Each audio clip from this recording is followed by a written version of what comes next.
Global Sumud ফ্লোটিলার যাত্রা শুরুর পর আলোচনায় আসেন বাংলাদেশের আলোকচিত্রী শহীদুল আলম। তিনি নিজের ফেসবুকে ঘোষণা দেন কনসিয়াস নামের একটি জাহাজে করে তিনিও গ্লোবাল সুমুদ ফ্লোটিলার ওই যাত্রায় অংশগ্রহণ করছেন। তবে গ্লোবাল সুমুদ ফ্লোটিলার অফিসিয়াল ওয়েবসাইটে শহীদুল আলম কিংবা বাংলাদেশের নাম খুঁজে পাওয়া যায়নি, কারণ কনসিয়াস জাহাজটি গ্লোবাল সুমুদ ফ্লোটিলার অংশ ছিল না। তবে এটি ইন্ডিপেন্ডেন্টলি বহরের সাথে যুক্ত হয়েছিল পরে। এরপর মূলত গ্লোবাল সুমুদ ফ্লোটিলার প্রথম বহরের জাহাজ গাজার খুব কাছাকাছি পৌঁছালে ইসরায়েলি বাহিনীর কাছে আটক হয়। জাহাজের যাত্রীদের হেনস্থা করে ফেরত পাঠিয়ে দেয় ইসরায়েল।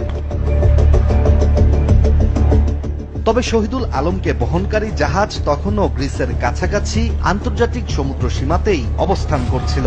এদিকে সবচেয়ে অবাক করার বিষয়টি হচ্ছে, প্রথম বহরের জাহাজগুলোকে আটক করার প্রতিবাদে ইতালি থেকে নতুন করে একাধিক জাহাজ যাত্রা শুরু করে এক পর্যায়ে আলোচিত কনসিয়াস জাহাজটিকে ওভারটেক করে ফেলে। তবুও শহীদুল আলম সহ একাধিক যাত্রীকে বহনকারী জাহাজ কনসিয়াস ধীর গতিতেই গাজা অভিমুখে এগোতে থাকে।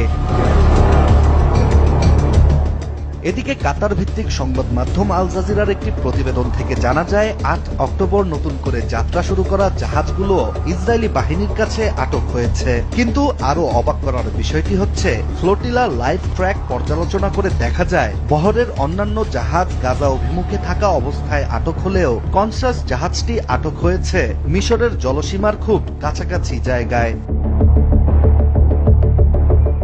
এছাড়া ইসরায়েলি বাহিনীর কাছে আটক হওয়ার আগে অন্য সব জাহাজ গাজা অভিমুখে থাকলেও আলোচিত কনসিয়াস জাহাজটি এক পর্যায়ে নিজের গতিপথ বদলে ইতালি অভিমুখে যাত্রা শুরু করে, যার কিছুক্ষণ পর আবারও গতিপথ বদলে মিশরের দিকে এগোতে থাকে এবং মিশরীয় জলসীমার খুব কাছাকাছি পৌঁছানোর আগেই আটক হয় আলোচিত কনসিয়াস জাহাজটি।